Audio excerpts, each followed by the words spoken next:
I'm Jennifer Ford. I'm the chairperson of Women on the Brink, and this is our third annual forum having to do with children. Tonight the topic is Elgin Children in Poverty, focus on mental health. Women on the Brink was initiated a few years ago through the League of Women Voters after we were inspired by a book by Maria Shriver and just felt we needed to strive to do something to help women who are struggling to provide for themselves and for their family. We welcome your ideas, we welcome your information, we welcome your passion, so you are welcome to join us. We meet upstairs at the library on the third Tuesday of every month at 3 o'clock. You are certainly welcome to come join us. At this time, I would like to introduce tonight's moderator, Patricia Chamberlain, who is an early childhood consultant who has worked on improving the lives of young children and their families at the local, state, and national level, always working on system change. She is currently a board member of Elgin Partnership for Early Learning, and she's the power behind this program. It took so many people to put this program together, but without her organizational skills, without her passion for the topic, we wouldn't be where we are tonight. So please welcome Pat Chamberlain.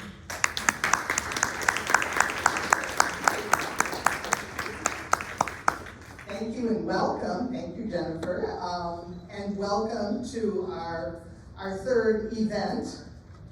Tonight is going to be dynamic. It's going to be fascinating. It's going to be thought-provoking. And hopefully it will be motivating and inspirational for each and every one of us to take the next step, do something more. Where everyone in this room is already doing some things to help the mental health of someone in our community, I am sure.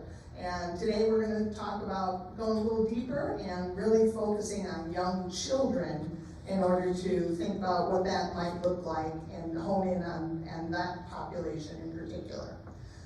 So here's the plan. We already heard Jennifer, and I will be moderating the panel, and we'll bring the panel up in a little bit. We are very, very lucky to have our keynote speaker, Bernie May, here today, and she's going to give us sort of an orientation for the landscape that we're going to talk about today. And then when the panel gets up here, we will talk a little bit more about what's it look like in Elgin, what's happening, and what kind of services we have, where are the gaps, those kinds of things. And we will have a number of people telling some stories, because it's good to know, I think you saw some data as you were coming in. It's good to know numbers, but it's also good to hear the stories, because this is real people living their lives. And we're going to talk about how to take some boxes. You see some boxes over there? These are some of the barriers that families and children face, and how can we help carry boxes and alleviate some of the stress so that the barriers lessen. And then we will end with a call to action, and then you will be out of here at 8:30. That's the plan. How's that sound? Everybody good? Yeah. All right. Okay. So by the time we get out of here, we want you to be able to understand the scope of the challenges that we're facing. We'll have some information about the, sort of a national landscape, but also some local landscape information. We want to continue to remove the stigma associated with mental health. If all of us in this room influence 5 more people, 10 more people, we will be making a dent in our culture in terms of thinking about mental health in a different way. We want to be able to know that help is available and what kind of help we have in our community, and that includes treatment, and then, as I said, helping. What's your role in carrying the load, okay? So as you came in, you saw some slides. I don't know if you were reading all of those slides. If you want the slides, at the end there'll be a Amber Peters' email, and you can get the slides from her. But I think some of the, a couple of interesting facts that I think sort of popped out for me is that in Elgin, in our community, the average cost of childcare based on income is 14%. 7% is the recommended amount that families can afford to pay for childcare. So we are twice that. And so you know that puts childcare out of range for many people. And any of you who scrambled for childcare know the stress that causes. And now that in my grandmother role, I've got a whole new opportunity to have stress related to having sick kids, because I'm the sick person here now. So that's a whole new role for me.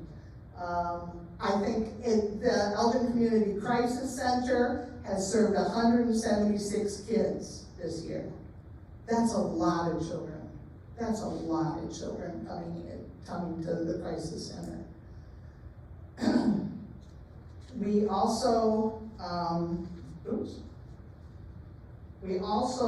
have a very, the issues related to single parenthood are very stress-provoking and have a lot of consequences. This one I think is really, really fascinating to me, because the average rent apartments in Elgin is $50,530, right? If you look at the per capita income in Kane County, that percentage is 34% for white families and 83% for Latino families. That makes single apartment rental out of reach for many of our Latino families. And because we have a very big Latino population, that's an issue for us in our community. Centro de Información had a 400% increase in clients this year. So the refugee situation is stressful in and of itself, and luckily we have Centro de Información here in our community to help, but it is critical for us to be aware of that specific population as well. And this one I thought was pretty interesting, that in the All Our Kids, which is the funding for mental health services in Illinois, in FY19, 1.6% of the budget was allotted for early childhood was allotted for mental health, and it went way up to 1.8% in 20. So you can see that we're not doing a great job in funding that at a state level or a federal level even. And these are some of the topics that parents were most concerned about.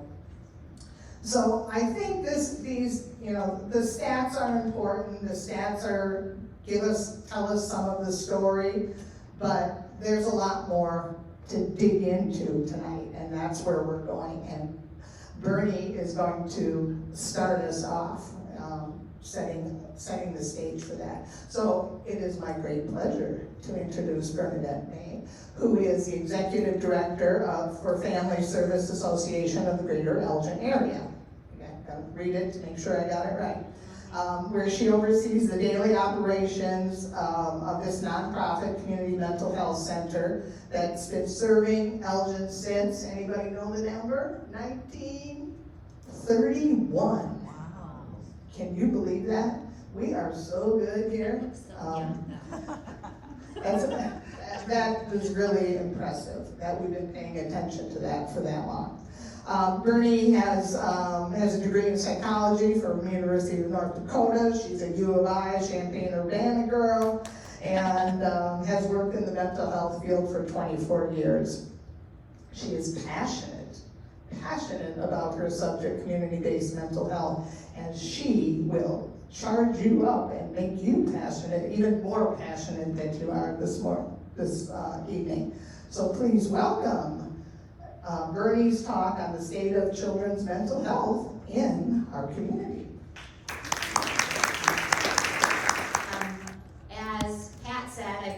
field for 24 years, and I'm gonna say even just as recent as 5 years ago, nobody would have taken on mental health as a topic in early childhood. This is not, all of a sudden in the pandemic, people had an awakening that mental health is an issue, right? And so now there's conversation. So because of conversations like this, we are all coming to a greater understanding of where we go. So a huge thank you to Women on the Brink for taking on this topic, and to all of you for showing up and being invested and interested in it, right? So really the impact in mental health is one person at a time, and we're reaching out and we're extending that. And so thanks for being a part of that process with me, and I'm super excited to be here to chat about it tonight. So you already heard some of the data on why the kids are really not okay today, right? And I think I have some pretty frightening additional things to share about that. We, in last year, the American Academy of Pediatrics, the American Association of Psychiatry, and the Children's Hospital Association all came together, which are 3 competing entities, by the way, so to have them all come together and say, we have decided that children's mental health crisis is of epidemic proportions, and things need to happen. And they laid out this whole agenda of things that they wanted the federal government to respond to. As of today, the federal government has responded to none of those, but we all know at what rate our federal government moves, right? So we'll give them a little time to jump on that. However, having groups like that come out and say, this is the top issue that we're facing in pediatric care is really big. So it helps kind of champion us moving forward. The US Surgeon General actually did the same. Said this is the biggest issue we're running into today. So from 1999 to today, we've seen a 37% increase in the rate of suicide for kids under the age of 24. So the numbers that we once saw was every 5 minutes we lost a person to suicide. And now that's closer to every 4 minutes we're losing a person to suicide. So during the time that this is over tonight, we've probably lost 12 people to suicide by the time our conversation is over this evening. It's the second leading cause of death for kids from age 10 to 22, although Illinois' rates are lower. So I will leave you with some hope this evening too, I promise. Illinois' rates are lower than the rest of the country, so good job to Illinois. One of those reasons is that they invested long ago. In 2003, they passed the Children's Mental Health Act, which made a 24/7 mobile crisis response available to all children in the state of Illinois. And so that program has been running across the state since 2003. FSA was actually a pilot agency for that way back in 1988. So we've actually been doing that service for 35 years now, and you can call one number and you can get access to a mental health professional all hours of the day, anywhere. So that not all states have that same duplicated program, and so that is one of the reasons that we've been able to kind of keep those numbers a little bit lower in the state of Illinois. Once every 5 days, we lose a kid under the age of 13 to suicide. Under 13. I think FSA's youngest loss was a 9-year-old. Can you imagine, as a parent, losing your 9-year-old child to suicide? His parents came home after school, and their little girl was hanging from the blinds, right? The rope that holds up the blinds. And so mom was the first one to call 911 and take her child down and trying to manage the situation. Can you imagine the trauma that this mother continues to experience today? 9 years old. And our prevalence rates in general for littles is kind of hard to really tack down because of the way in which we diagnose at very young ages. So there's really clear, we use the Diagnostic and Statistical Manual. It's like our version of being able to diagnose things in our field. And there is a similar one that's for 0 to 5 age, but it's all kind of based on behavior, and so it's a little less clear, right? So being able to actually get true diagnostic data that gives us good prevalence rates at really young ages is kind of hard to get. But the one nice thing is Medicaid, which actually about 50% of children in the United States are on Medicaid. In King County, it's about 44% of our kids are on Medicaid. So Medicaid actually allows you to be able to treat at these very young ages without a specific diagnosis, which is really good in the mental health field. Typically, you have to have a diagnosis in place for us to be able to do anything. All you have to do is have indicating behaviors, and you'll be able to move forward with treatment. So that's actually also a good positive that we have that's available for us. But pretty much any metric that I can pull out for you kind of shows that we're trending in the wrong direction in mental health. And while the pandemic is what brought this to people's attention, that trend has been happening for a really long time. We've been kind of easing up that way. Things kind of peaked during the pandemic, and we saw a significant increase in mental health issues that happened during that time, but it was well on its way prior to that. That little pie chart is how many, or the graph says how many kids that we've seen from ages 0 to 6 per year, and at our agency for mental health treatment. So last year we saw 76. We were pretty close to 80-ish most years that we see in the little category in our organization. And probably surprising to most people is that they come to us typically through our crisis program. So it's usually there's actually a crisis caller, they're in the emergency room, and we get called in that way. So what does it actually look like in Little Humans? Let's start with it on the positive direction of what are we looking for in a mentally healthy young child. We go through this through a lot of different, we kind of look through a lot of different categories. We're hoping they're hitting their developmental milestones, right, and moving in that direction, that they've got some social skills. So a little kid is looking at you and responding to you, and here's their name, right, and there's some kind of connection. They'll smile when you're talking to them. Those are considered social skills in little people. They're not exactly expected to come up to you and be like, hi, my name is Bernie, it's really nice to meet you, how are you today, right? We're not looking for that exactly, but just kind of interaction and connection at those really young ages. Do they have this ability to kind of adapt to situations? So we tend to think of little kids as very adaptable, but when you see them becoming very, very rigid, any kind of change is very difficult, then that sometimes is something to pay more attention to. We like to look at the 7 C's of resiliency, which is convenient. It's easier to remember when I got, acronyms, these kind of things that help you, or monikers, or whatever works. So our 7 C's, competence, being a big one. So does anybody know what the Dunning-Kruger effect is? Is that familiar to anyone? It's kind of you can throw this out at your next cocktail party, be like, oh, that person's demonstrating the Dunning-Kruger effect. It's when people overestimate their knowledge in a particular area, right? You've heard the people who are I know everything about this, and really their information's as much. And pretty much all of us do it at some point in our lives around something. I say often, the longer I've been in this field, the less I know, because I keep learning all the things I don't know as I move through. There's always something new that comes up, and we gather more information with that. Well, in many ways, this is a good thing, because if you have a little bit of confidence to move forward with something, you're willing to try new things, you're willing to take some risks.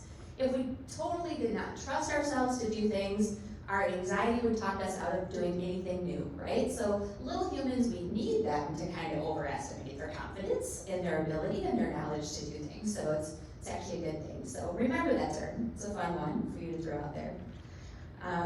And then we have with their connection, or affection, how they react to people is another big one. And the sense of right and wrong. So you know how kids they'll see something and they'll just go over and then watch you as they push that off the edge and wait for your reaction, right? They want you to do something about that. They know they're not doing something right? There's their sense of right and wrong. We're not necessarily looking for them to have shame or guilt about something, but just the idea that oh, I see, I'm probably not supposed to do that, and we get those indicators from them. They have some kind of basic coping skills to deal with things, so self-soothing kind of behaviors, right? Even if that's a little teddy bear or a blanket or whatever, but that's a coping skill that they have connected to. and a little bit of a sense of control over an environment. So like, I'm a big fan of whatever your kid wants to put on that day. Like if they're gonna put on their polka dotted pants with their striped shirt and whatever crazy hat that none of it matches, I'm like, great, they got some sense of control over their life. Let them have it, right? Like that's great. So them being able to have a little bit of sense of control in their life. These are healthy ways to look at things. So there's some protective factors that we also look at in line with that. So what we mean by protective factors is that if these things are present in a kid's life, it is more likely to lead them on a path of healthiness, right? So you can take the opposite of that as well. If these things are absent, you're more likely to struggle with problems. And the more of these that you have in your life, the more likely you are to be successful in your everyday things. So the biggest, most power impactful one that you can have is the presence of a consistent, supportive adult, which is super important. We're going to talk about that just a little bit more later in my presentation here, but this is it is the biggest impact one. Other ones, like how is the primary caregiver doing, right? How's their economic health? How's their mental health? How's their physical health?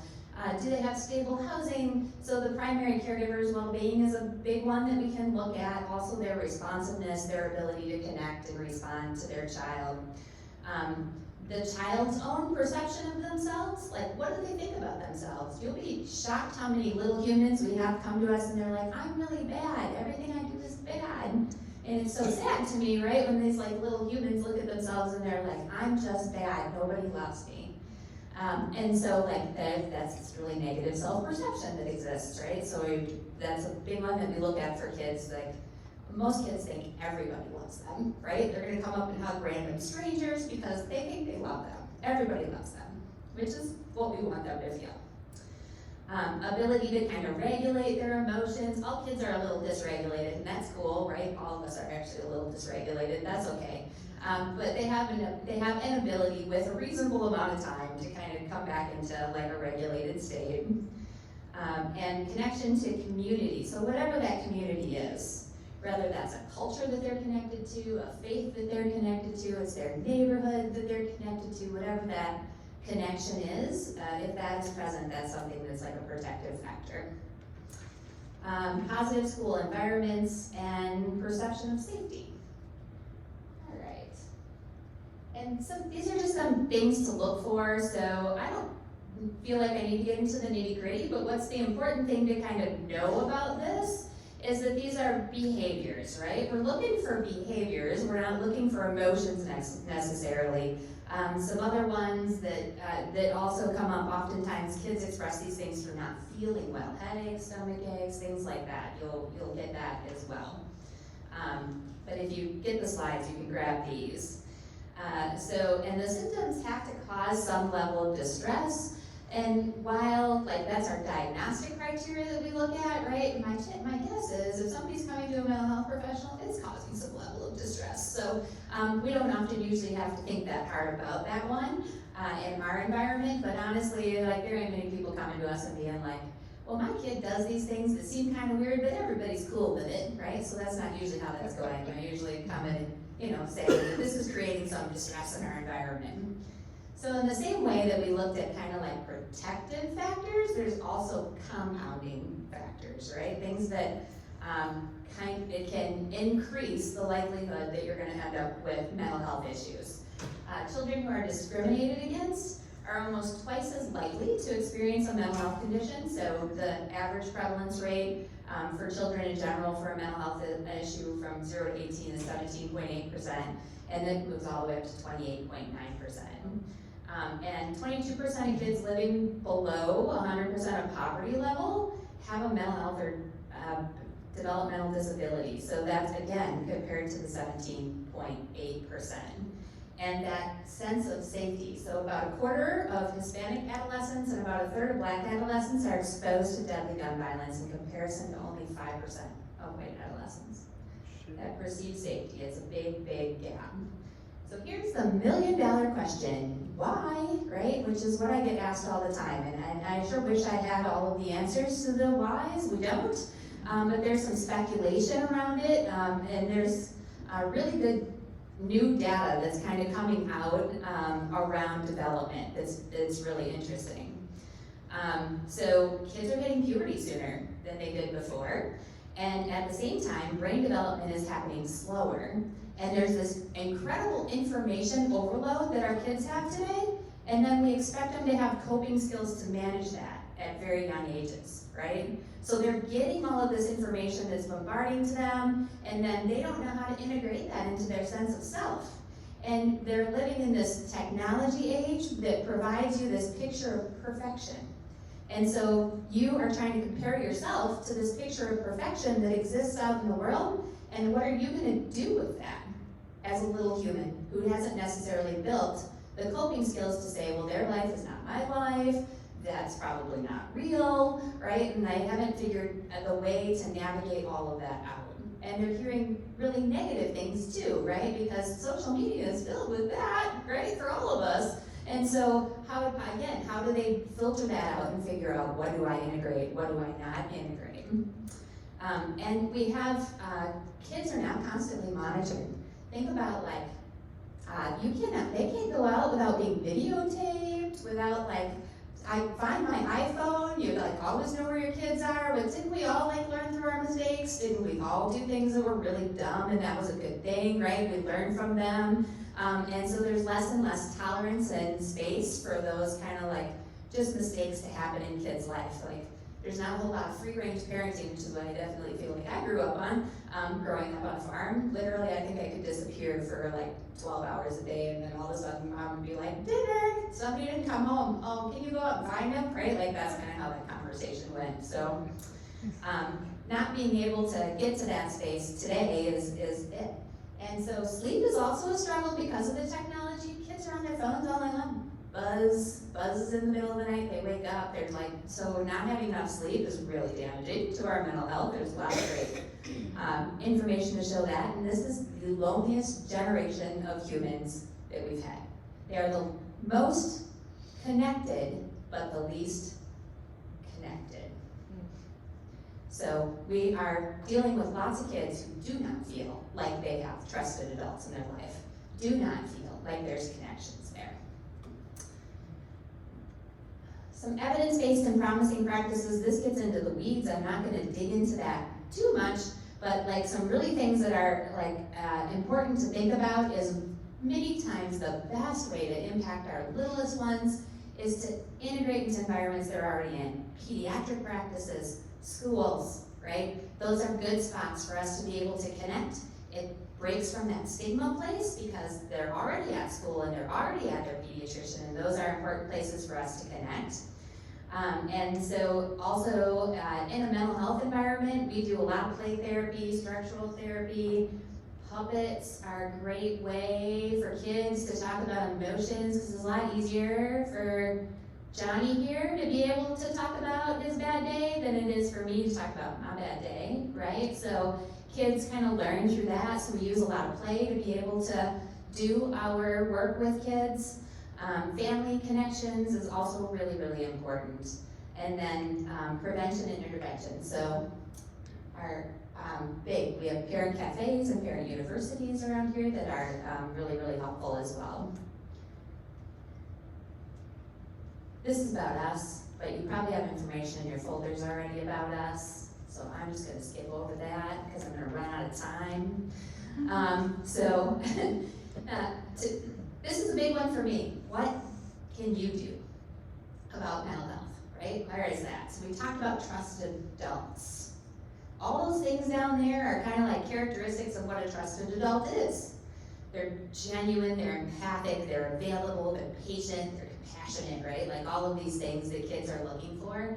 And the more trusted adults there are in their community, the more likely our kids are to be successful.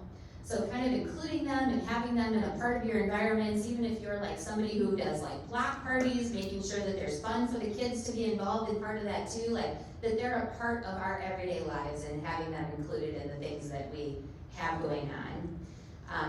helping kids name their emotions. Little kids can understand their emotions if you help them name it and how they're reacting to something. So if you see like they're really frustrated and they're throwing things around, like, hey, I see you're frustrated. I know that this is a really hard moment. Can you tell me what's bothering you, right? And then they have this ability to kind of come back and be able to name those.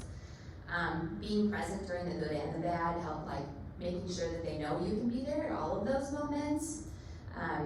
And keeping things kind of in perspective, right? And a hopeful outlook. Kids are already bombarded with a lot of negativity, right? They need us to be the positive force. It's kind of like, hey, I understand these bad things are happening. Here we're safe, right? And how can we keep our own home and community safe? And sometimes applying a little bit of pressure are things that we can do in our own community systems. For those of you who know, we worked on 708 boards here, and so Elgin Township last night just had a important and disappointing vote at our 708 board, where they just decided to recommend a levy of 0.05% when they could have went up to 0.15%, which is a difference of $3 million for mental health, is what they decided, $3 million less, right? Because they just don't think people have the appetite to support this. But most of us believe that the voters said they had an appetite to support this because it passed by a really large margin when it was on the ballot in 2020. So there are things that we can do, certainly. And there is hope. Like we said, these conversations are happening. Kids have less stigma about mental health than any of the generations before them. Sometimes they even think seeing a therapist is cool.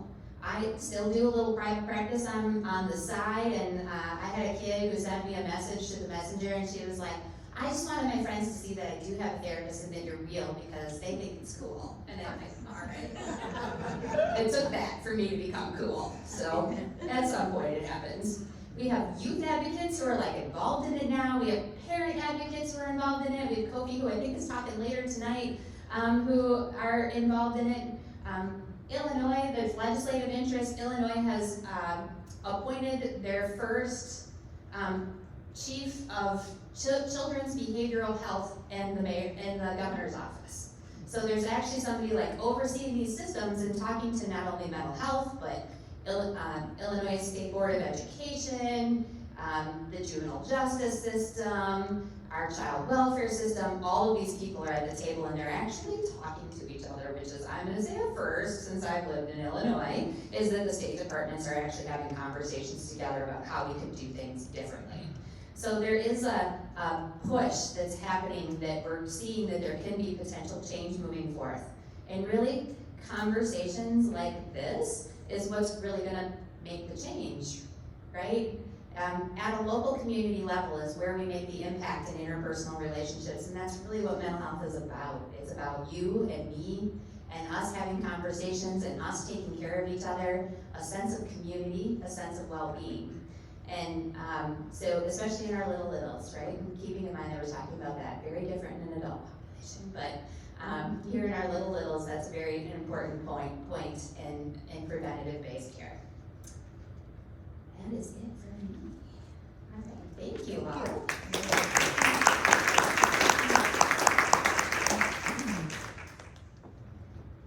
Fascinating, right? Yeah.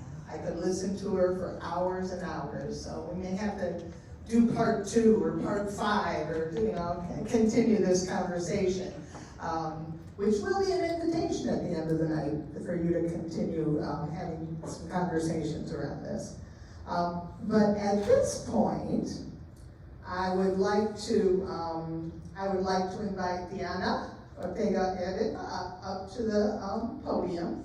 And we're going to have some stories today, as I told you. And as you're listening to the stories today, I want you to think about what are some common themes, some things that you see are connected across our stories, and what things are inspirational to you, and what challenges are you hearing across these stories, all right?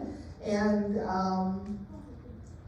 also just remembering that we're all humans, and the human part of our story is really about our mental health, right?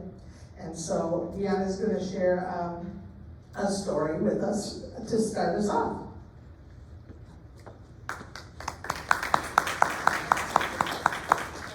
Good evening, everyone. My name is Diana or Diana, if you're talking in Spanish. It's all good. I'm the executive director of Centro de Información. And I had a caseworker who prepared a story for me to share, but I'm going to replace it with the story of someone who we saw just today. Just because he's very much on my heart, and I was rushing over here after making sure that he was going to have shelter tonight, which we really didn't even have confirmed until 6:10. It's a young man who's 18 years old who came from the country of Honduras. He's new to the United States as of within the last 2 years. He came from a very abusive household and has been trying to make it on his own in Chicago for the last 2 years and has struggled with a number of things, language barrier, cultural barrier, but mostly just being on his own completely. This is a really, really tough situation. And he was at our offices this morning at 9:30 in the morning, and like I said, we weren't able to successfully find him a safe place to sleep until 6:10 because he was kicked out of a friend's house earlier this morning. And you can imagine, Bernie had she mentioned the ACEs. For those of you who are familiar with ACEs, I'm sure he could have checked off almost everything on the list, unfortunately, of the kinds of trauma that he has experienced himself. It's a little bit of a story, but I want to put it in context because you're probably wondering, why is Centro presenting? Why was I asked to share a story? I think why I was invited, and thank you for the invitation for Centro to be a part of this, is because a lot of the Spanish-speaking community comes to Centro to ask for help because of the Spanish-speaking staff and trust that they have in our organization, and refer them out to the mental health organizations in the community here. And there's a lot of advocacy and care and explanation that is necessary in that process, because it takes a lot, especially for people with cultural perceptions about mental health, to even share that they have problems. I have notes also from another staff member who wanted to make sure that I share, that the major stressors of mental health in the clients who we see are culture, the language, stressors of the barriers of language, culture, fear, trauma. Large majority of our clients are living in survival mode, and because many of them are in overcrowded housing, and most recently, the new arrivals, so we've had a 400% increase in the last fiscal year of that particular demographic, people who have entered the United States 12 months or less before seeking services. They have particular trauma of how they got to this corner of the United States that they're dealing with, in addition to everything else. Violence that we probably can't even imagine, too. We see schizophrenia, we see eating disorders, we see depression, but there's a lot of other things that families, as I mentioned, because of their cultural perceptions of mental health, are probably not fully comfortable with confessing or with asking for help related to anxiety, PTSD, and whatnot. So, Centro de Información, I don't know if you saw the statistics that I had shared with this amazing team of people who put this event together tonight. 74% of our clients make under $15,000 a year. Some of them have absolutely no income at all, but that's That's nearly 3/4 of over 7,500 clients who we saw last fiscal year making less than $15,000 a year, and 64% of those clients are female. So largely women in poverty, and that's the title of this presentation, right? Is women on the brink of poverty. Well, they're not on the brink; they're in it. They're in it, and there's a difference. And so we at Central focus on helping the parent, the moms primarily, because as Bernie pointed out, if you have a healthy adult, it would be best if it were the mom, but it could be someone else. That translates into a chance for the young people. But for some, there is no safety net. Not like this young man who we saw today. He has absolutely zero safety net. And those are the people who end up, and I'm sorry I don't have a statistic on this, I wish I did, but those are the people who end up in the social service agency system a lot longer, if not for their whole life. So, all right. Well done. Yeah. It's hard to clap for that story, isn't it? But that's today in Elgin. That's what we got. And we as a community need to get together and support our families and our children as well as we can. Amp it up. At this point, I would like to invite our panelists to come on up and take their seats while I introduce you.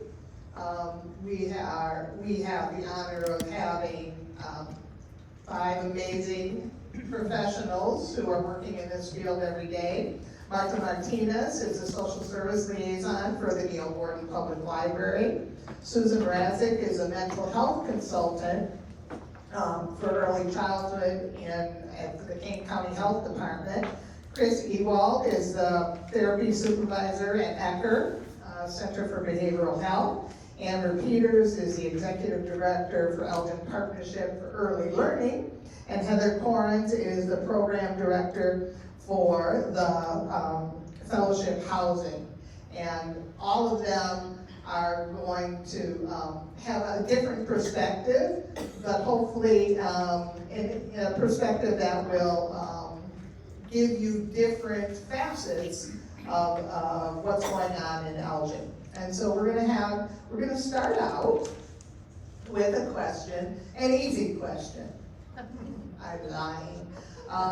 An easy question, which is, when you're thinking about what's happening in your day-to-day work and your everyday interactions with your community, what do you see as you can give me 1 or 2, maybe you squeak 3 most pressing needs that you're seeing currently in our community. What's popping up in terms of issues related to mental health, young children, and families with young children?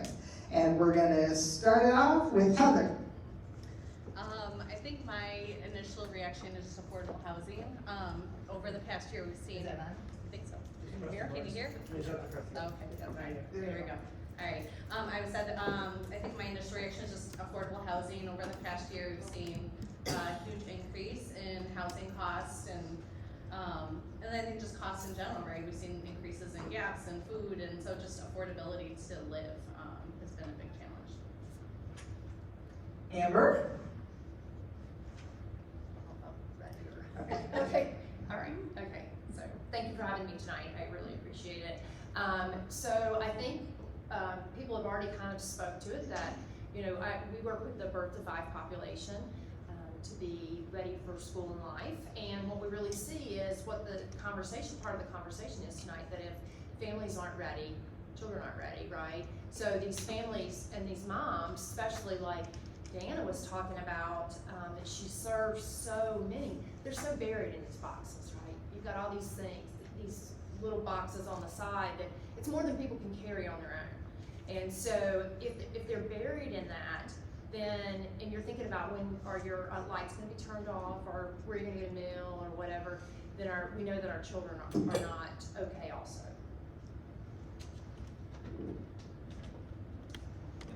I would say, being the therapy supervisor, obviously mental health needs are huge.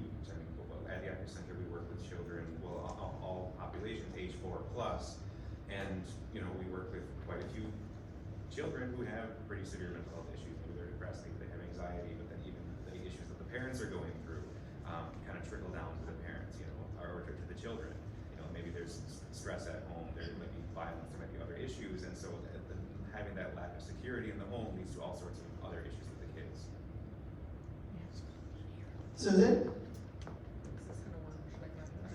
Is it on? We don't know. Yes. Hi, thank you also for having me here. I am one of the early childhood mental health consultants. So I work directly with child care providers in supporting them in understanding children's social emotional development. And I would say from my perspective and the work that I do every day, I think that there is a lot of doing and not a lot of being with children. I think that kind of goes for families as well. And when people are reaching out and wanting support for children who are having challenges or challenging behaviors, there's a lot of what do I do, right? Tell me what to do. Tell me the strategy to use to fix this problem. And I think it's really a problem of being, and that has a lot to do with our level of stress and whether we're able to let go of all the things that we think we need to be doing in order to connect meaningfully with children and be present with them. Martha? Martha Martinez in the position of social services manager here at the library. The library's seen many people come in and ask questions that are really not the traditional types of questions that you would see people coming to the library for. So what do I see in my day-to-day social services office? One of the things, of course, that we see, back to your point of fellowship, was housing. Housing almost at a 2-to-1 rate is people are struggling with finding affordable housing. We know that many of them are in multi-family situations, trying to get out. Well, we have a 1% vacancy rate in Elgin and in King County. It just isn't there. As you saw the rates quoted earlier, affordable housing isn't affordable. There is no affordable housing. They're paying mortgage rate type of monthly rents. The other thing that I see coming through a lot is questions that I put them under the category of legal, but in that category is really for us that we've seen in our office is a lot of women coming in asking for help in getting divorced. And so that's a big stressor for children who are facing broken families and are struggling with how to cope with it on top of just emerging from COVID and then coming into schools. I think puts a lot of pressure on children to come in and have to face now the parents separating. And then in that same vein, these women, many of them stopped working over pandemic, and so they don't have the resource to go out there and hire a private lawyer. We're trying to get them in to see where we can find different resources for them. And while they're out there, the waiting lists are months long for them. You know, and they're competing with everybody else who's out there trying to find that same support. Employment is another one. They gave up their jobs while they were working, and they're out there looking for jobs, and many of them have no resources. We have many of them who have no transportation, and so they still have a responsibility for childcare. And so these are the things that I think we're seeing day to day. We're seeing many other that we'll talk about as well, but for sure those are the ones that I think the topic here tonight, those are the ones that we see.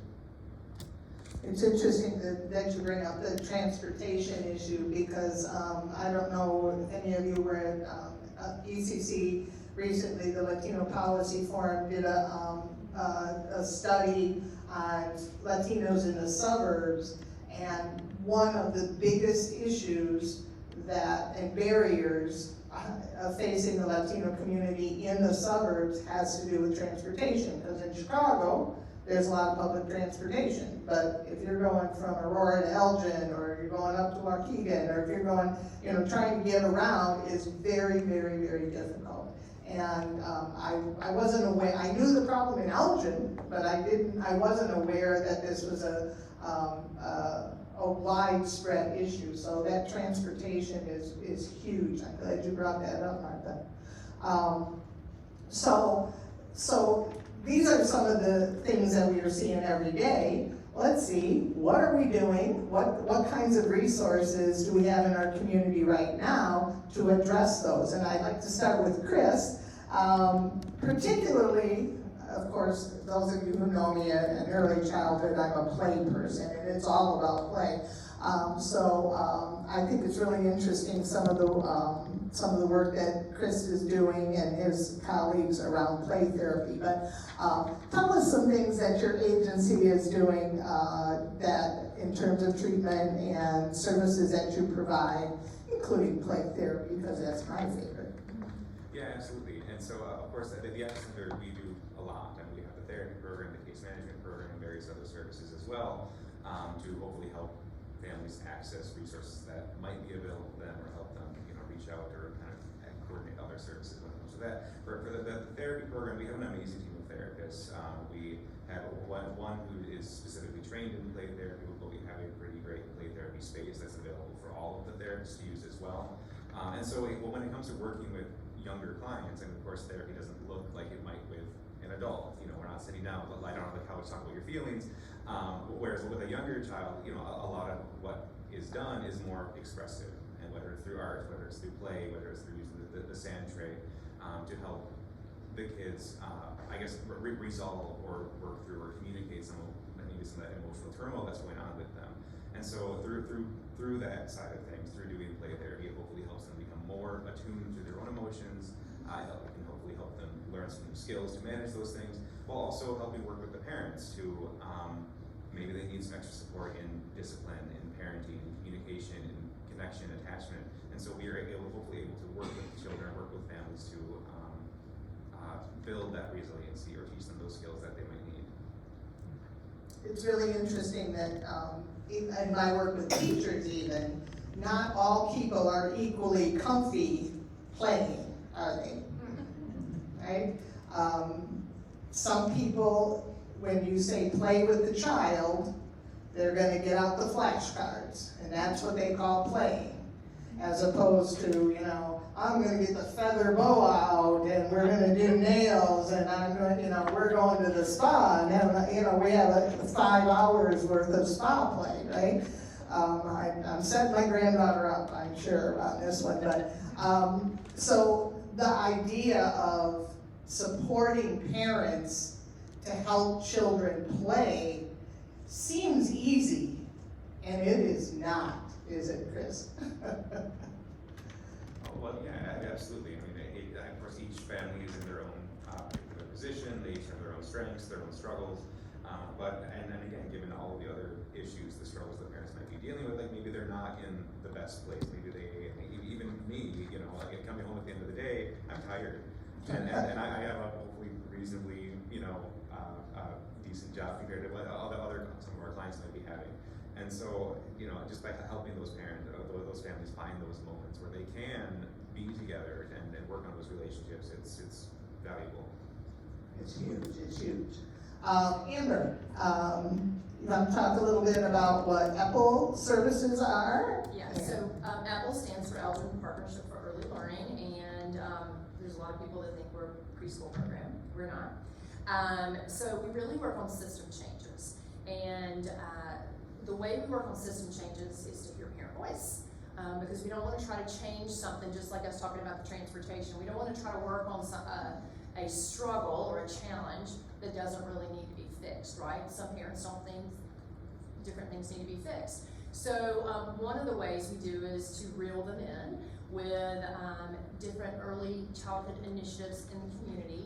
It gives them a free space to come, because we know that all our children are not in child care situations. So we have family engagement opportunities in underserved neighborhoods where families can come. We have a play group that's in Zion Lutheran Church. The pastors are here for that church, and so that these families can come together. And when they come together, we're working on positive parent interactions, but at the same time, we are wrapping them in care with different resources, like the library comes is one of the people. Centro might come. Different partners in the community, because our community is really amazing as far as all the social services that we have. And so, again, we're trying to pull off some of the heavy off those families' shoulders so that they can have some hope, so that they can live a great life, their children can live a great life. So we're kind of coordinating those services and aligning those services so that families have what they need to do their best, so that it helps give them the opportunity to be ready for school and life. Heather. So Fellowship Housing is a transitional housing program for single moms. So we focus on providing affordable housing as well as financial education and coaching. So a lot of what we focus on is helping the moms be in a healthy place, emotionally, mentally, financially, so that they can care for their children. I think we recently had a mom graduate, and one of the stories she had shared as she was exiting, but also in her graduation speech was, she was coming out of an abusive marriage, and she had 3 boys. She still has 3 boys, but her 2 older boys started to be verbally abusive towards her as well. So when she came in at 2021, they're cursing her out and treating her poorly because that's what they saw their dad do. And then now in 2023, they're like completely different boys. She's healthier, they're healthier, she's in her own place, and so I think that's the transition and the hope that we really work towards, is helping them be in a safe environment, but also helping the moms build their confidence and their self-esteem, so that they can build into their children and have hopefully a better future and build a different legacy. It's powerful, isn't it, to see those transformations. Susan? Yes, so I, like I said, am one of the early childhood mental health consultants in DuPage and King counties. There is a mental health consultant in every county in Illinois, multiple in several counties. So there's access, child care providers have access to our supports and services throughout the state. And really our role is to come in and support the entire early childhood system. So I think a lot of times we are called in, obviously, for individual children who are having challenges, but our role is really to support the system and support the adults around children. So we're not providing one-on-one therapy, we're not meeting one-on-one with children. We're really supporting teachers, child care providers, and parents in understanding children's behavior and understanding what that behavior means.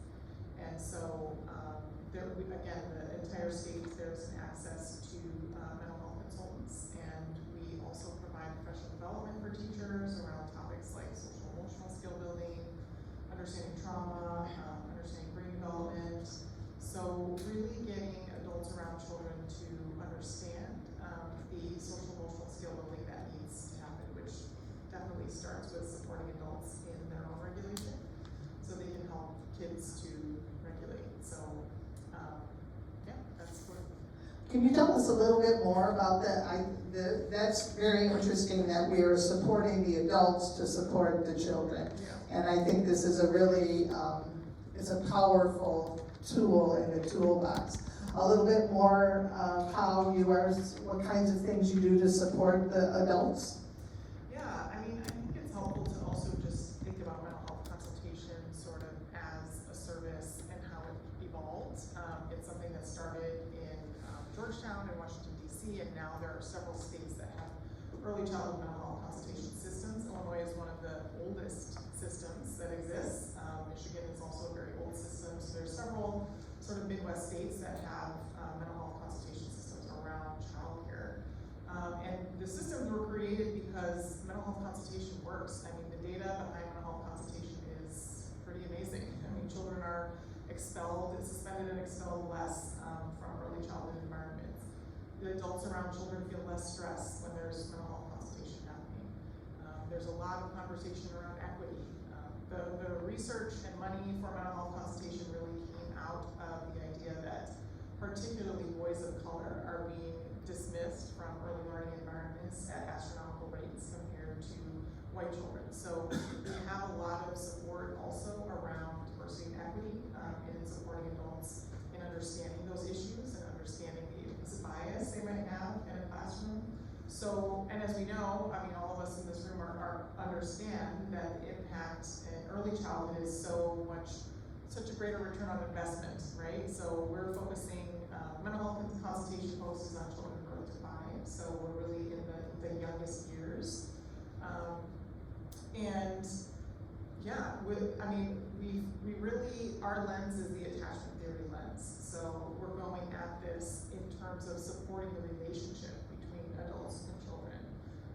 And we do that in ways of helping adults to regulate. And that looks different in different scenarios. So sometimes when I'm going into a childcare environment, you know, I see my role as, I'm just here to be the calm person in this environment because today is really crazy.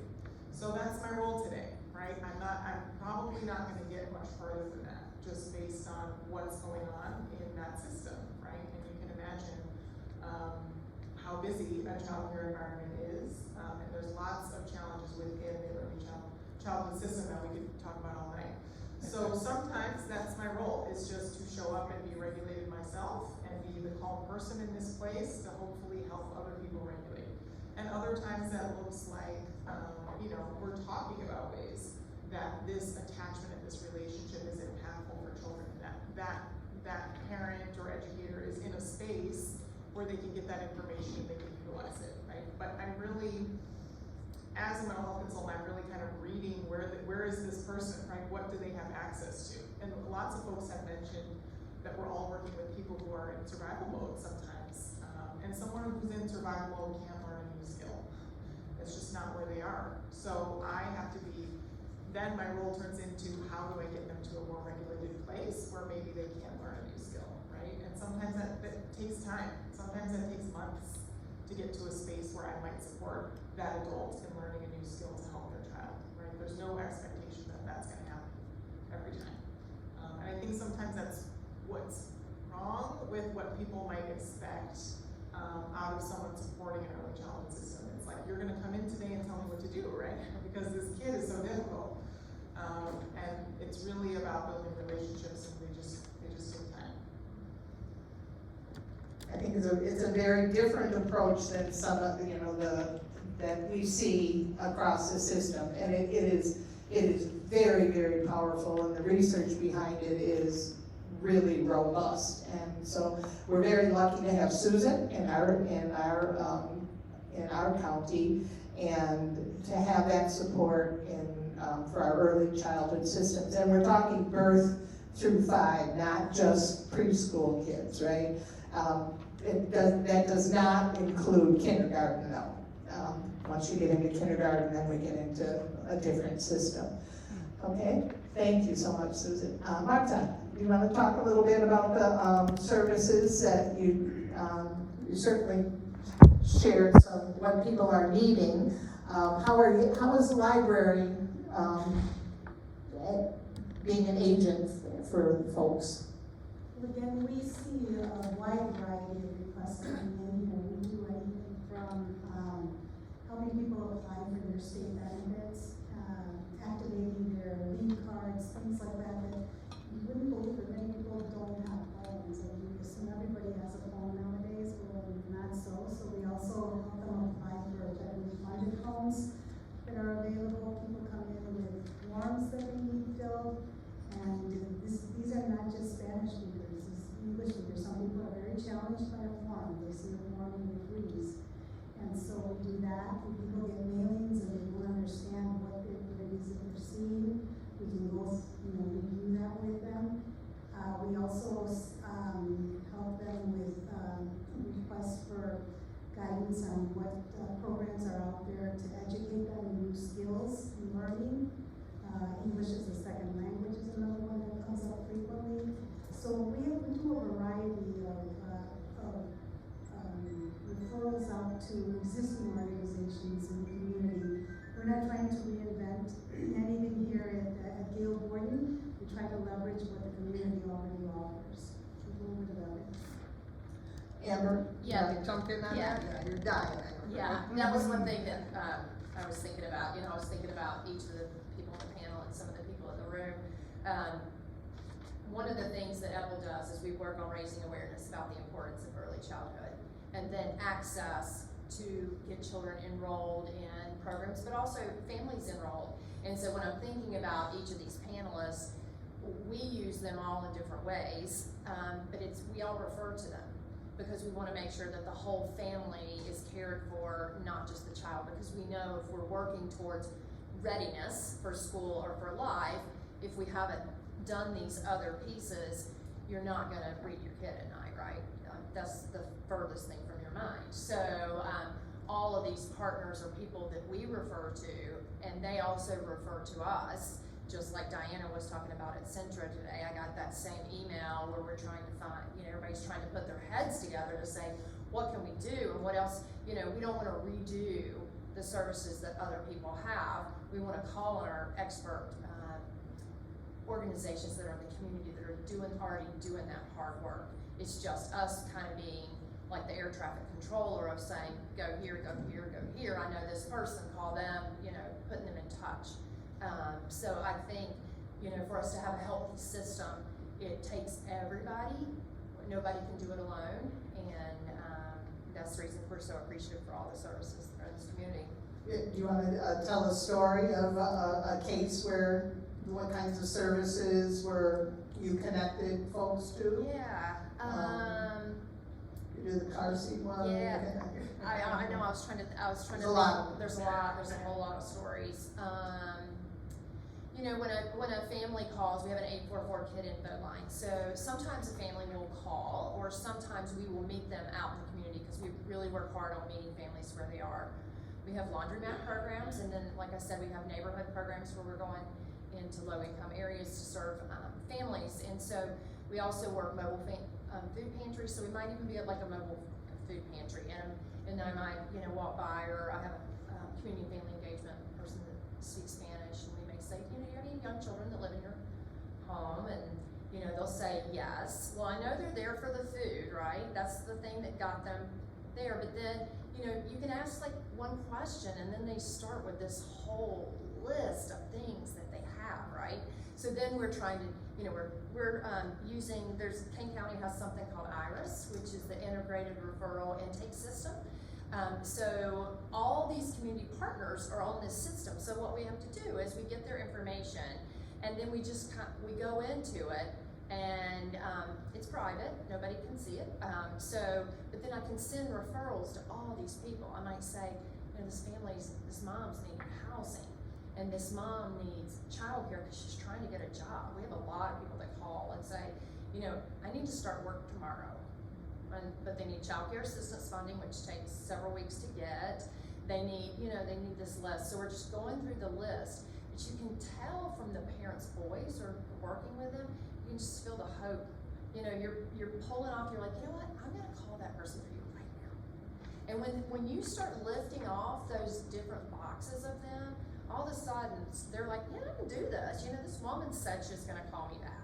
And so I'm really always trying to be very intentional about also who's gonna call you back. Andrea's gonna call you back. Or I'm gonna make a referral for you, and when that referral's picked up, I'm gonna text you and tell you that referral's been picked up. So that they know, they're like, oh my gosh, thank you so much, because they're just calling a number. They don't really know, right? And a lot of times it goes to a dead end. So we don't wanna leave any families on their own. We wanna do soft handoffs, and that's part of the role of us, and that's part of the role of the community that we'll talk about at the end. Chris, I think you mentioned case management, and that's something we all know, that in the jargon talk that we talk about. But can you talk a little bit about what case management means from the perspective of our young families? Yeah, absolutely, and that's a little outside of my area of expertise, but what we do have a great team of case management and behavioral health specialists at the Ecker Center who will also meet with families both at the office or in the community, at their homes, and so just getting out there and helping them and And it might be a matter of, helping them fill out forms, or helping them just access resources, or just having that knowledge and awareness of what is available for them. If they need food, great, well, here's a list of food pantries that they might be able to access, or accessing government benefits, applying for Medicaid, Social Security, things like that. So it really is just kind of that catch-all service of helping families just, navigate the convoluted systems that are out there. Mm-hmm. And Heather, I suppose you too do the same kinds of work in terms of, of course you do the housing, but, Yeah, and that's right, similar to Amber, like we pull a lot on our resources, especially for mental health and counseling support, childcare support, different, food pantries, clothing closets. We partner with some churches who help with like school supplies and Christmas. We have a Christmas giving program, and so I think that's where the community and other organizations too really do help to support and provide that additional resource. Because one of the goals that we work on with the moms is to build that support system outside of fellowship housing. Because again, we're a 2-year program, and we want them to have access to other resources outside of us after they graduate. So we're always, we call it family advocacy, like the family advocate that works with the mom is providing, again, just setting goals and looking to see what kind of resources will meet those goals. so you're hearing a common theme here, aren't we? In terms of protecting factors, lifting some of those boxes for folks, and we try to talk about the easy button, right? Trying to make the system a little bit more comprehensible, and you can see what people are doing in our community to do that. So let's talk a little bit about, our favorite elephant in the room, which is the COVID pandemic, which ignited many of our opportunities to ramp up some of our services. How has your services, what has been the impact of COVID on the services that you've been providing? And we'll start with Susan on this one. Yeah, well, we actually got a lot of money to hire a lot more mental health consultants during the pandemic, which was great and much needed, and we still need more. And it's been, I think, a little trickier to continue some of that funding. I'm sure many of you have been in systems that experienced that, where there was more access to funds for all the things that we've needed for many, many years. And now that's sort of dwindling. So that's sort of been a new challenge. But I would say generally just in the field of early childhood education, pandemic, I think for all of us, was a collective trauma.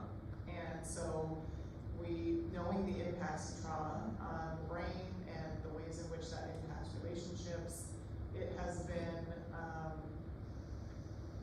a traumatic experience for the early childhood system, for sure, and has left children behind, developmentally, certainly social-emotionally.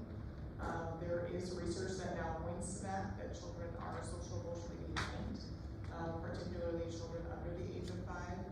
And so that leaves teachers with more stress. That leaves teachers in classrooms with kiddos who can't regulate. There used to be 1 or 2 kids maybe in a classroom who were having challenges, and now it's half the class.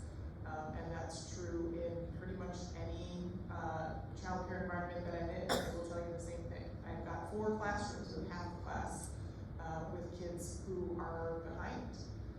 And speaking with, let's say toddler teachers, they're telling me kids are so clingy to me, right? They're acting like these are 2-year-olds, yet they're acting like 1-year-olds. Or I work with 4-year-olds, but their social emotional skills again are at this level of a 2-year-old. So it has severely impacted the ways in which children have developed, and that impacts classrooms and impacts, of course, my role in terms of support. It does feel like, I need to say this out loud because it's sort of jinxing, but it does feel like in the last few months, visiting my programs, that they are sort of feeling like they're back to a little bit semblance of normal. I know. Knock on wood. I know, but it was rough for a long time. And I think sometimes maybe people don't remember, or maybe folks who weren't involved in or don't have children in childcare, aren't childcare providers were back to work in June of 2020. So they were only really shut down for about 3 months. So they were really frontline workers, and you can imagine how scary that was, right? We were all kind of in this moment of fear and not understanding what COVID was, and they were back to work in classrooms with children. So I think the system is still recovering from that, and I think that it was a traumatic experience. Yeah, I want to go next just because I want to piggyback off of what Susan said about childcare, because we are part of the childcare system. Early childhood is not funded well. There's not stable funding, right? So it's like a constant grind on a lot of the, like we were talking about earlier, the money is really cut, and you know, there's money some initial money that was put in early, and it's like, oh, we gotta put all this money in, put in all this money, and now it's already starting to come back. So it's like, oh, okay, great, I finally, after 7 years, hired a full-time employee, and oh my gosh, am I gonna be able to keep her next year? You know, so we have that. We also see in the childcare centers that we had lots of teachers who quit.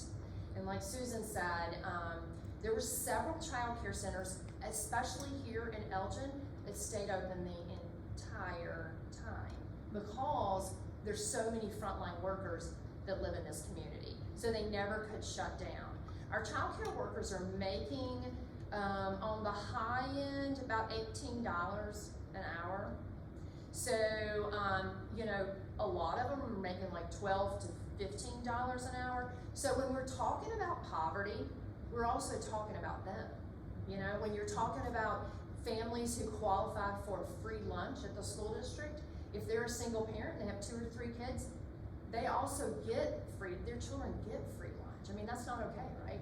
So we also have a huge shortage of slots where we need to serve. We have so many children in poverty here that we get free childcare slots, but we can't even open those classrooms because we don't have a workforce to open those classrooms. So it's all these little system things that are going on at one time that are affecting our workforce. They're quitting because they're tired and they don't make enough money.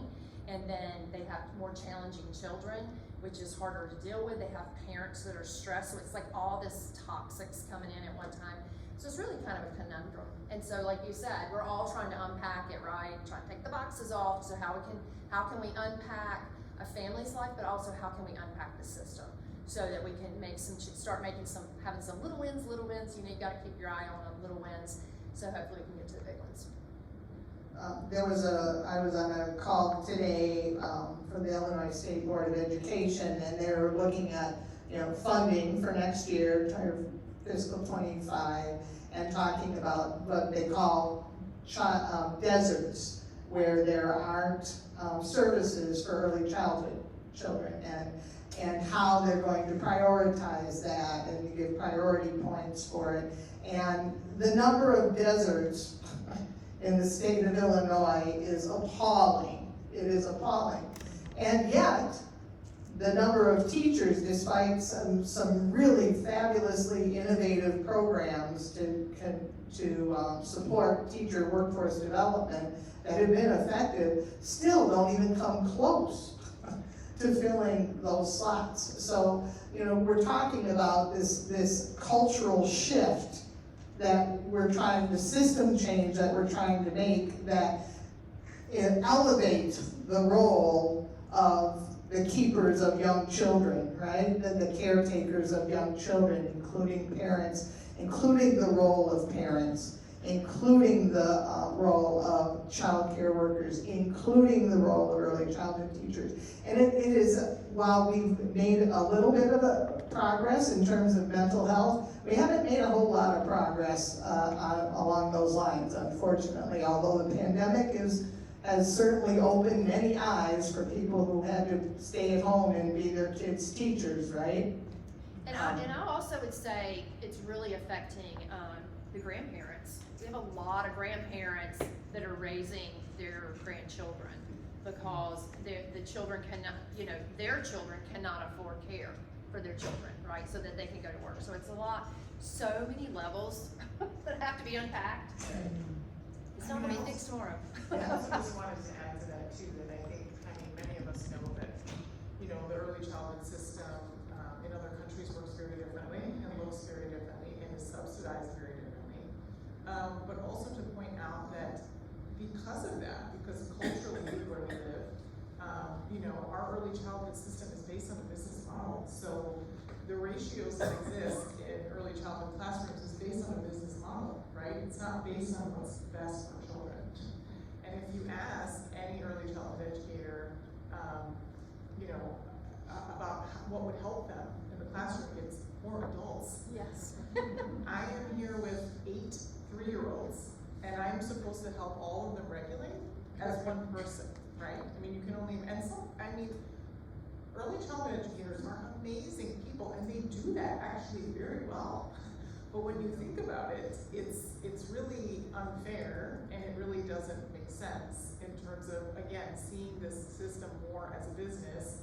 How many children are going to equal X amount of profit, right? Not for early childhood care providers, but for those who are running the business, versus what's best for children, and what do we know is best for children's development. Martha? Yes, I wanted to maybe just share a little bit of the candid observation that I've seen in trying to make referrals out to organizations with respect to now that we seem to be in a post-COVID environment, back to your question. And that's that for us personally, it's been very frustrating trying to make referrals out to organizations because we really are in a post-COVID environment as compared to where we were 2 to 3 years ago. Yet many organizations are still functioning like they're in a full COVID environment, not taking walk-ins, nobody answers the phone, and I can tell you because I've sat on calls with many people who are trying to get through 2 and 3 layers of auto attendance, and then you get to the very end, and sorry, we don't have the bandwidth to talk to you right now, and you can't even leave a message. And so at a moment when we're seeing so much more need surge post-COVID, we're still functioning kind of in this paralysis mode that is very frustrating, I think, especially for the people who are in need. They're expecting to come in and get something resolved, and yet here we are. So I think in some ways, we all kind of almost need to snap out of it and step up to it, because we're only aggravating the situation when we're not servicing the people who need help. Great point, thank you. Heather? Well, yeah, I was gonna say to that point, I think we see a lot of waiting lists still too. Even though we are in this post-pandemic, it's like there's still a lot of long wait lists for mental health care, for housing, for legal assistance. And I think for some of the clients we worked with, they some of their jobs went remote, which was a huge benefit because of the childcare challenges. But now they're wanting to still try to maintain remote or still obtain remote, and a lot of companies are moving to hybrid. But again, we don't have the childcare to take care of the kids. And I know we're focused on the younger population, but I think even the older school age, like some places don't have after school care. I think Elgin does a good job of doing Boys and Girls Club and providing additional services, but I know other communities where, again, there's no after school care, or it's through the park district and they don't take the state assistance. So it's like, how are you supposed to spend an extra $500 a month for just a couple hours after school? So I know that's been a huge barrier for our clients as well. Chris? Yeah, and on the topic of COVID, I wanted to say that I think a lot of kids are still struggling with kind of the after effects of that, and whether they were, high schoolers who missed their prom, missed their graduation, everything along with that. But then even for some younger kids, like I know we've had a few clients at Ecker who have barely returned to school at this point. Like the parents are struggling, the schools are struggling, they've got overwhelming anxiety, whatever it is, and so it's just hard, having missed those early years. Or I can't imagine how teachers taught kindergarten via Zoom, but God bless them for trying. And then that they kind of like lost those early experiences, and there was one of the data points on the slideshow earlier that this is the most lonely generation there is, and it's true. Like I've worked with teens who, sure, I have friends, but they're online friends. It's like okay, you're playing games with them, but they're not somebody you're going to be able to rely on if it comes to it, and so they're isolated. And so when it comes to dealing with like those social pressures, like bullying, lack of friends, it's still a pressing issue. One thing I thought about when Martha was talking about whatever she was talking about. She and I worked closely with COVID. Yeah. Well, she and I worked closely during COVID because we were part of the census. And the most undercounted group are your children under the age of 5. So we were trying to find all of these families because we need them to fill out their census, because that's funding for our community. And so that's one of those things that, you know, if they don't do that, then that's another layer of cut for our systems, which causes issues. Which leads me to the question of, I'm giving y'all your magic wand, and if you got to pick a few things that could really, really impact the system and use your magic wand, what might those be? Who would like to start? I'll start. I would say free childcare for all children. I think it's they deserve it. It's an access issue, and if we would pay teachers more, you could pay the teachers more, we'd have more classrooms that we could open, more parents could go back to work, or could work. It gives them the access to work, and a lot of the poverty issues would go away. Susan, looks like you have a nod. Yeah, amen to all those things, Amber. I would say, yeah, whether childcare is free or just heavily subsidized would be very helpful. So just a lot more money into that system. Again, thinking about those ratios and thinking about the number of adults that are in classrooms, helping children to learn those valuable skills they need to learn. I also think, continued support and funding for mental health consultation. So for people who are in my role, because I could easily, there's over 1,300 childcare providers, licensed childcare providers, which I'm able to work with licensed or unlicensed providers. But even just thinking about licensed childcare providers within DuPage and King counties, there's over 1,300, and there's 2 of us. And I could easily work with 3 programs for years in order to support their system in understanding brain development, understanding trauma, understanding how to regulate children, right? I could easily do that with just 3 programs, and I have many more than 3. So I think there's just not enough, again, that core funding that we need for the early childhood system, and then for the folks who are supporting the system, I think there needs to be more of us. Martha? If I could ask for anything, it would be for funding for all of those organizations that need to provide the services that we're looking for, so that we're not getting these long waiting lists, so that we can reduce them to something that's manageable and not months to get, a mental health consultation or a counselor and have ongoing support, waiting 4, 5, and 6 months. By then, in a child's life, 6 months is a long time. It's a long time. In an abused woman's relationship, six months living in an abusive relationship is way too long. And we can't get them legal help so that they can get out of this abusive relationship. And there's just so many things that I see every day that if we could support those organizations that are helping the underserved, those that are most vulnerable, so that they can access these services and become, like you said, part of the working class families. I think it would be a great thing for our community as a whole and for the health of children and women. Thank you. Chris?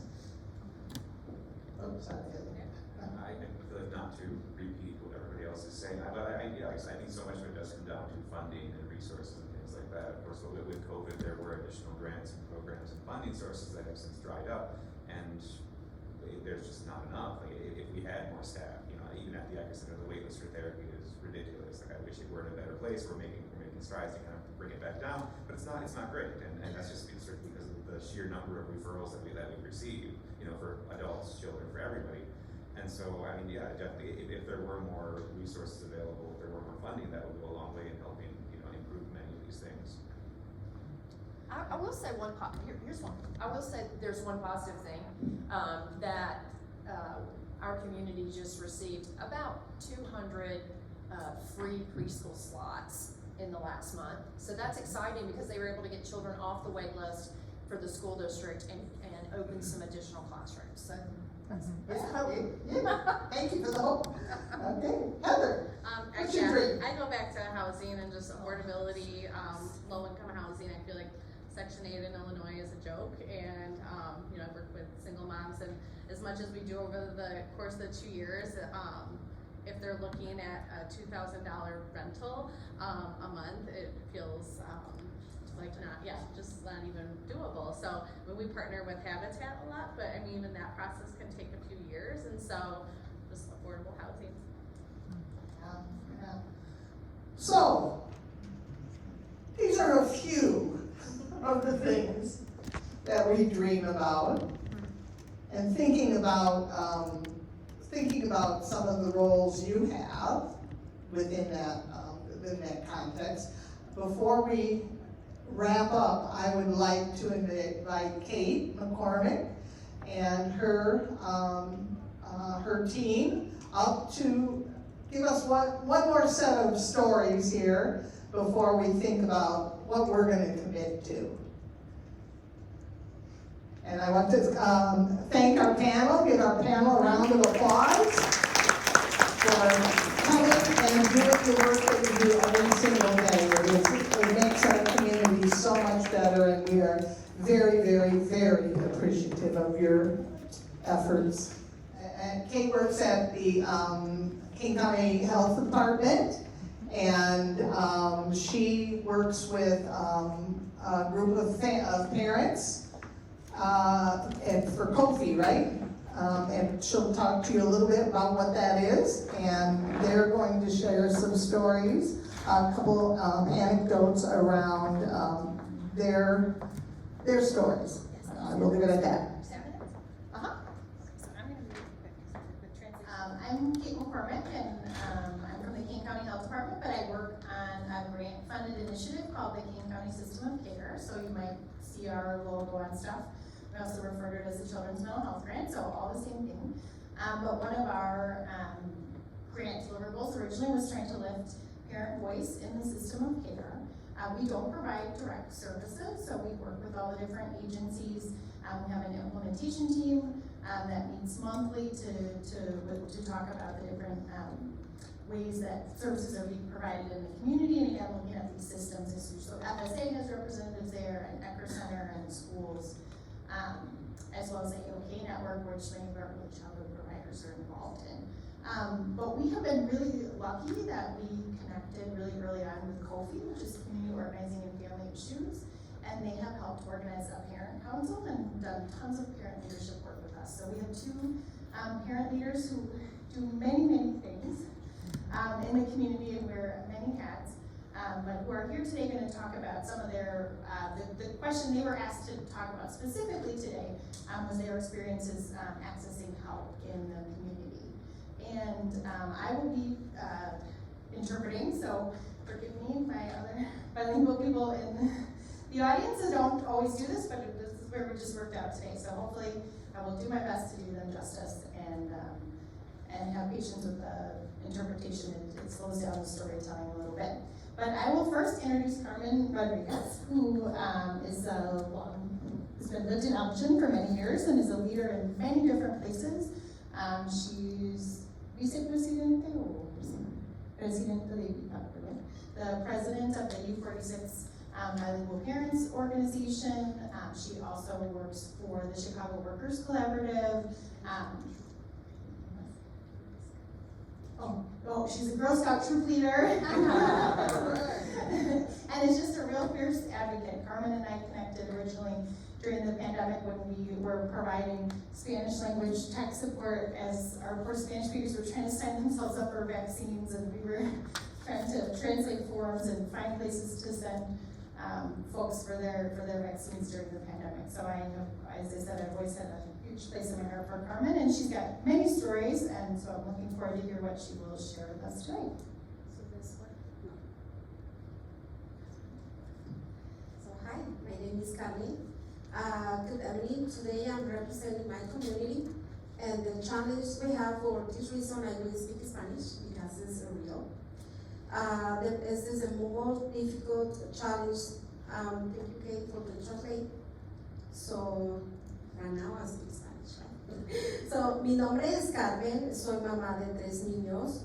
Mis retos durante la pandemia fueron muy difíciles, ya que teníamos que estar en casa por más tiempo. Mi hija Olga estaba pasando por depresión y mi hijo Fernando tiene una condición de autismo y tuvo varios episodios de ansiedad. Durante ese tiempo tuve que apoyarme en mis pocos conocimientos que tenía.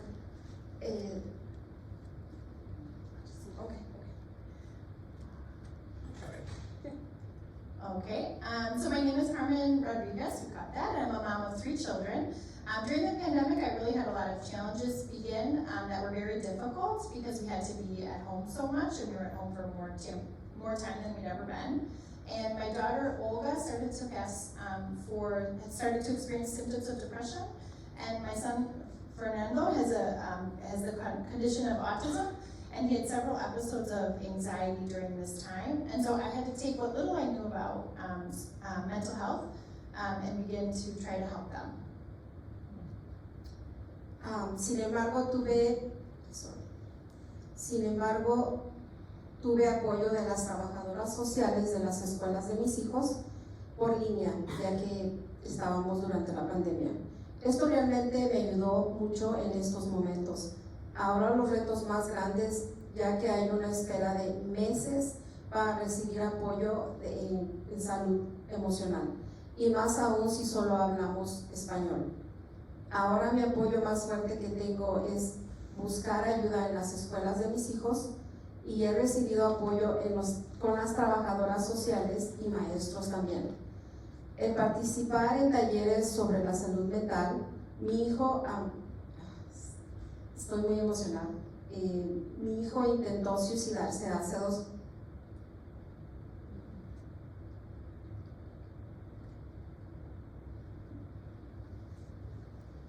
Getting a little emotional, so we'll do the translation now. She takes a moment. So to continue with her story, however, I had help from social workers from the school who were able to help me online with the challenges I was having with my children at home during the pandemic, and I'm very thankful for them. Now there's even more challenges. There's such long wait lists for many people to receive services, and especially if you need services in Spanish. And now I'm continuing to receive the most support and help that I get in my children's schools. And I've continued to receive support from the social workers, teachers, and I also participate in workshops on mental health to try to keep educating myself.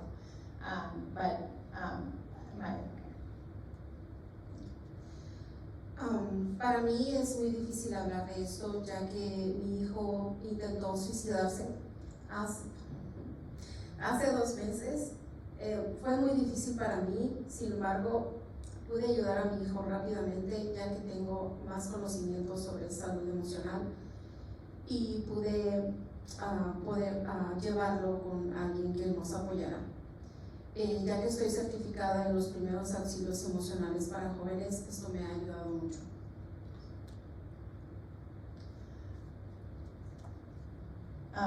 And so she was saying, pardon me, I'm getting emotional. It's very hard to talk about this. My son attempted suicide 2 months ago, and that was obviously very difficult. And I was lucky that I was able to respond right away and get him help. I'm also now trained in youth mental health first aid, and so that has really helped us. So I was very lucky to be able to get him help right away in response to this.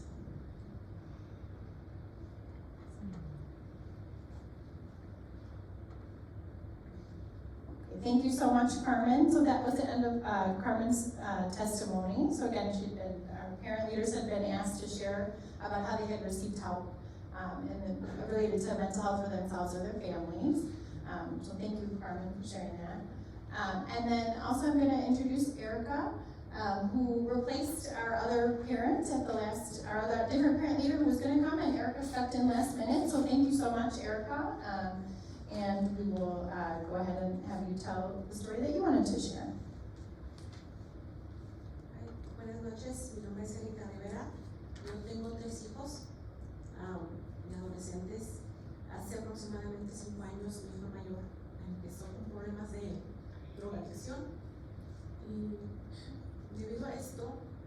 hija empezó con ataques de pánico y ansiedad en la escuela.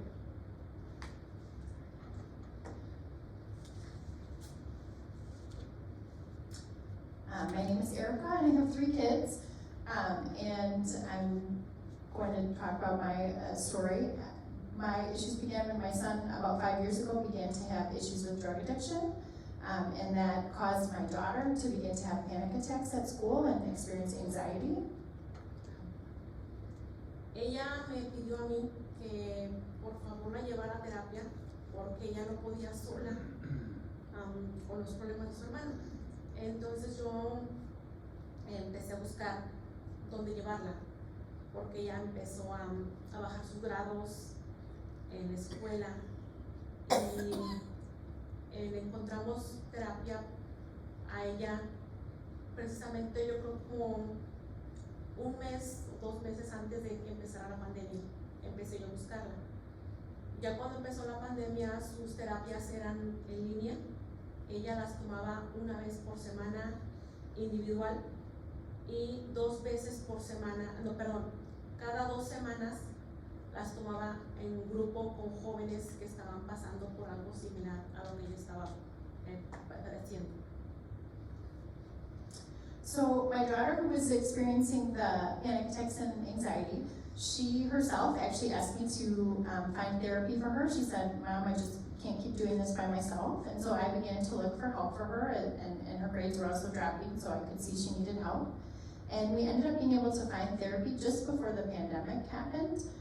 So then her therapy ended up being online, and she did individual therapy once a week, and she also attended group therapy every 2 weeks. A la par de mi hija, yo estuve recibiendo terapia por 1 año y medio. Ella la recibió por 2 años. Yo la recibía 1 vez por semana al principio y después me la dieron solamente ya cada 15 días antes de darnos de alta. Ella, gracias a sus terapias, pudo subir sus grados. De hecho, de estar a 2.8 de su récord, ella subió hasta 3.7. Ella se graduó incluso 1 año antes de la high school. Ahora está estudiando en college. Está ya en su 2º año de college. Está estudiando para maestra. I also went to therapy at the same time as my daughter, and I went for 1.5 years, and I went weekly at first and then bi-weekly. Thanks to therapy, my daughter's grades went back up to a 3.7, and she was even able to graduate from school a year early.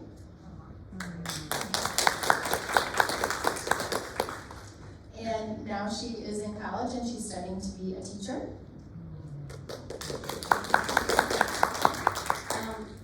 Yo para buscarle terapia consulté con conocidos, con amigos que ya habían tenido ellos problemas con sus hijos.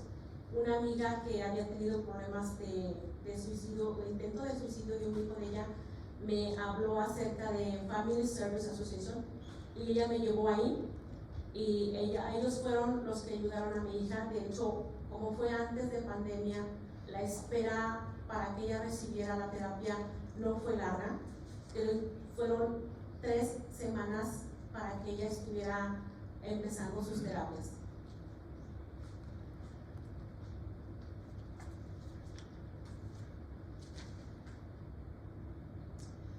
So in order to find a therapist, when we were looking for therapy, I had asked around to my friends, and I especially went to one friend whose child had previously attempted suicide, and she brought me to Family Service Association of Greater Elgin. And at the time that we went, we were very lucky, and the wait list wasn't very long. We only waited for 3 weeks. Para terminar, solamente quiero decir que yo estoy muy agradecida con Family Service Association porque gracias a ellos mi hija pudo graduarse y seguir sus sueños. So to wrap up, I just wanted to say that I'm really grateful for Family Service Association and everything they did for my daughter, and that she was able to graduate and to realize her dreams. And I will add that this was a total coincidence because Erica just filled in at the last minute, so we didn't actually coordinate this, but it shows what wonderful work, you know, FSA is doing in the community and how wonderful our parents are in seeking out help for their children when they need to find it. So, thank you, everyone. Amber? I have a loud voice because I used to teach kindergarten way back in the day before I had children, so I don't feel like I need the speaker, so I'll try to turn towards you. So the first step was you came tonight, and we are so appreciative of you coming tonight because that shows that you care. And you're in an amazing community, and we all have an amazing responsibility to care for our young children, our parents, our families, and our community. So it's healthy and safe for families to live in. So we've talked a lot about these boxes, and we hope that some of you, if I had to carry all these boxes at one time, it'd be too much, right? I was trying to just get in the door with them, and I was like, this, and you know, it's just a lot. And families can't carry that many loads either. They need our help, and by you showing up tonight, and by you being the voice of our community, you can help. These are ways that you can help to carry the load. You can vote.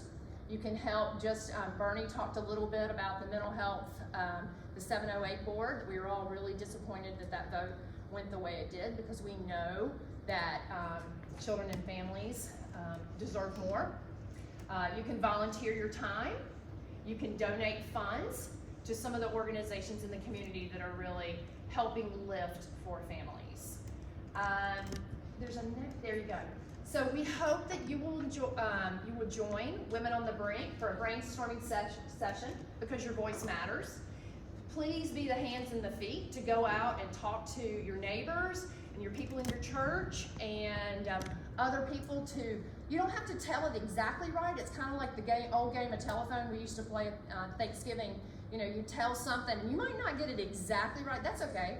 Tell enough that it sparks some more conversations in the community. So please come, your voice matters on the 21st at 3 o'clock. They meet right upstairs at the top of the steps so that you can continue the conversation and think of other ways that you can help change the system for families. And in your, one last thing, in your packet, there's an evaluation.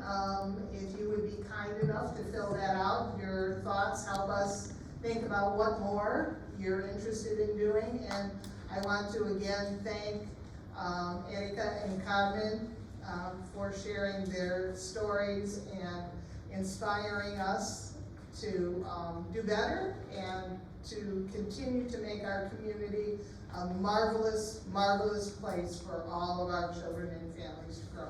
Thank you so much for coming and have a good evening.